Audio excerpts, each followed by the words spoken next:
அனைவருக்கும் வணக்கம். திருவாரூரில் பிறந்தால் முக்தி, சிதம்பரத்தை தரிசித்தால் முக்தி, காசியில் மரித்தால் முக்தி, திருவண்ணாமலையை நினைத்தாலே முக்தி. அவ்வாறு நினைத்தாலே முக்தி தரும் ஸ்தலமாகிய திருவண்ணாமலையை வந்து அடைந்த நாள் முதல் தன் இறுதி நாள் வரை வெறும் கௌபினத்தை மட்டுமே உடுத்தி வாழ்ந்தவர் பகவான் ஸ்ரீ ரமண மகரிஷி. மௌனமே அவரது பேச்சு, நான் யார் என்ற தத்துவ விசாரமே அவருடைய அருள்மொழி.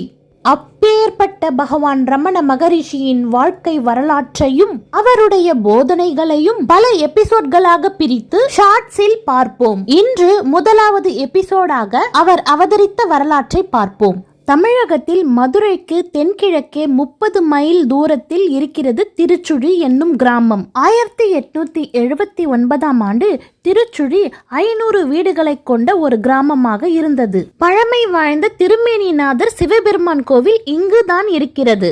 30/12/1879 ஆண்டு பிரமாதி ஆண்டு மார்கழி திங்கள் 16ஆம் தேதி ஆருத்ரா தரிசன விழாவிற்காக திருமேனிநாதர் வீதி வலம் வந்து கோவிலுக்குள் செல்லும் வேளை ஸ்ரீ சுந்தர மந்திரத்தில் சுந்தரம் ஐயர் அழகம்மை என்னும் தம்பதிக்கு 2வது மகனாக இரவு 1 மணிக்கு புனர்பூசம் நட்சத்திரத்தில் அவதரித்தார் பகவான் ஸ்ரீ ரமண மகரிஷி. அழகம்மைக்கு பிரசவம் பார்க்க வந்த கண் தெரியாத மூதாட்டிக்கு ரமணர் பிறந்தவுடன் ஒரு பேரொளியை காண பெற்றாலாம். ஆருத்ரா தரிசன தினம் மிக புனிதமான தினம் என்பதால் சுந்தரம் ஐயருக்கும் பெரும் மகிழ்ச்சி.